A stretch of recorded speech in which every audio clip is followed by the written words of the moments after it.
Continuando nossa aula sobre revisão de programação linear. Então, na aula anterior, nós vimos alguns conceitos básicos da programação linear. Paramos aqui, modelamos o problema, encontramos a região de solução. Agora vamos traçar, no caso, uma função de maximização de lucros, vamos traçar as linhas ou as curvas de isolúcros, ok? Nós temos aqui o x2, para L igual a 5, para L igual a 7, L igual a 9. A direção do crescimento, a isolucro mostra a direção do crescimento do lucro, ok? Aqui nós temos o conjunto de possibilidades, o polígono linear está aqui, e a região de solução. Traçando as retas, isolucros, né? Vamos identificar que esse ponto aqui é o ponto que nos fornece a solução ótima.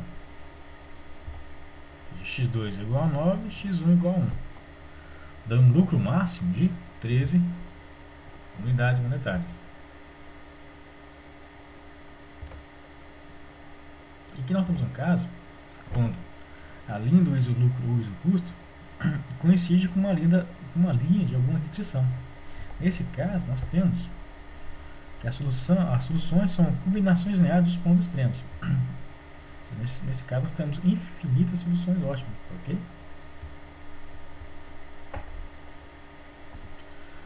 Falando agora sobre dualidade, nós temos aqui um modelo primal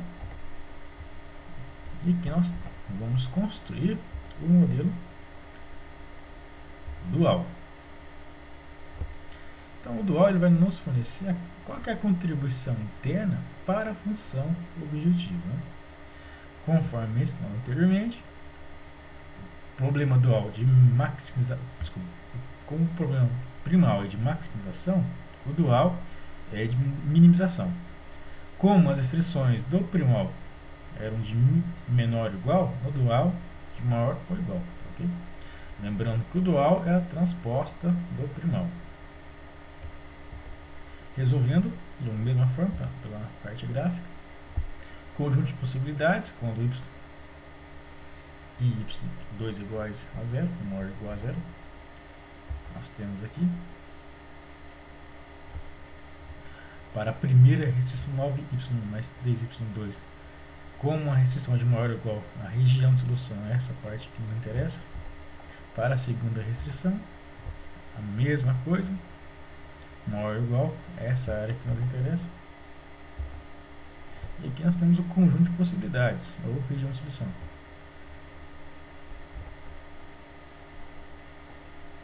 Fazendo o mesmo, que traçando as curvas de níveis para a função objetiva.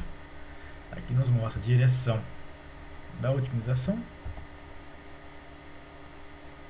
Reunindo os componentes e resolvendo, nós temos, traçando cada reta, que o ponto ótimo é esse pontinho aqui. Logicamente, a solução ótima do primal deve ser igual à solução ótima do dual.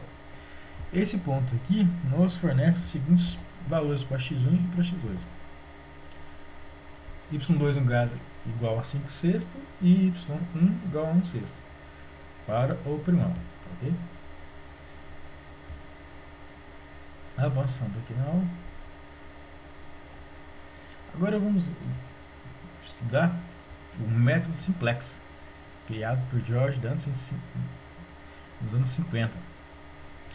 Então aqui nós temos na primeira coluna as variáveis básicas, né, que são a coluna para registrar as variáveis básicas de solução. A última Z vamos colocar a função objetiva transformada. Aqui nós temos o registro das equações na forma padrão. E aqui nós temos a coluna do valor do segundo membro, VSM, onde vai ficar os recursos de cada matriz. E algumas particularidades do método simplex. Os vetores das variáveis básicas, VB, formam sempre uma matriz identidade. As variáveis básicas têm sempre coeficientes nulos na equação da função objetiva. Sempre. O valor das variáveis básicas F1, F2, F3, F4, F5 até Fn, ele diretamente na coluna VSM. E a coluna Fx ele diretamente na coluna VSM também, ok? Então aqui algumas particularidades do método simplex. Resolvendo pelo método simplex, avançando na aula, e nós temos o modelo inicial e o modelo na forma padrão, que vamos inserir essas variáveis de folga, ok? Vamos transformar essas restrições aqui em restrições de igualdade, como inserindo as variáveis de folga, ok? Então as variáveis de folga transformam as equações em equações, lembrando que para o caso em que o recurso é negativo, deverá ser introduzida uma variável de folga com valor negativo. E uma historinha aqui, em 47, George Dentz, com a colaboração de Cookmans, ambos trabalhando no Departamento da Força Aérea Americana, apresentaram um método denominado simplex para resolução de problemas de programação linear, que é esse método que veremos agora. Avançando aqui na aula.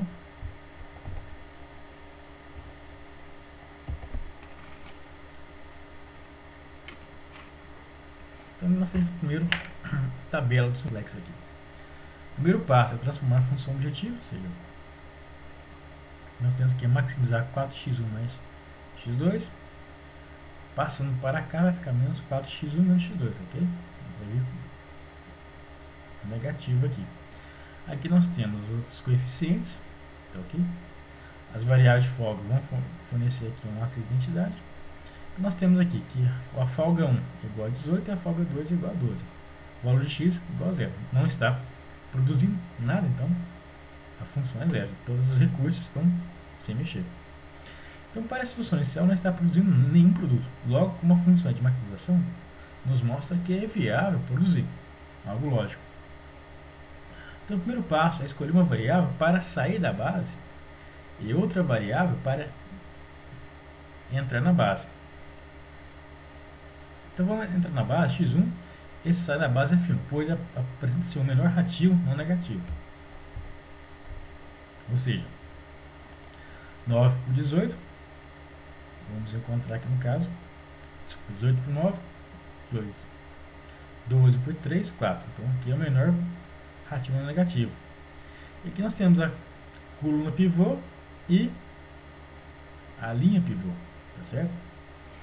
Com a função de maximização, vamos querer minimizar, começando a minimizar o valor mais negativo, no caso x1.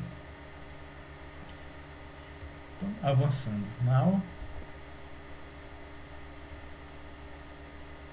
o que devemos fazer aqui? Voltando aqui, devemos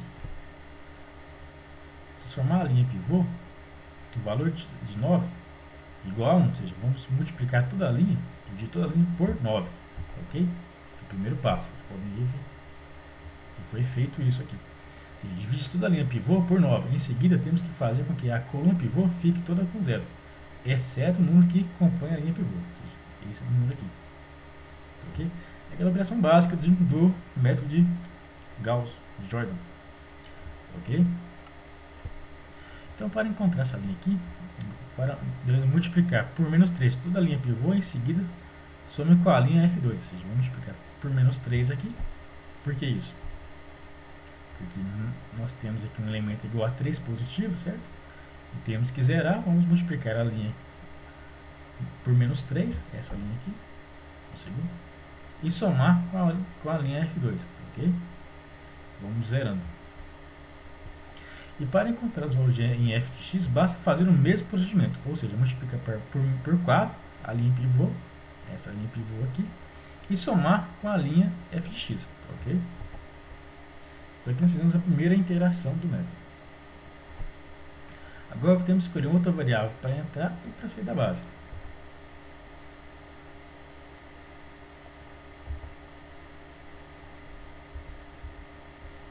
Voltando aqui no caso, saída da base x2, saída da base f2 e entrar na base x2, tá ok? O mesmo procedimento, temos que zerar todos os elementos da coluna pivô, exceto o elemento pivô. Então, conforme anteriormente, na segunda interação,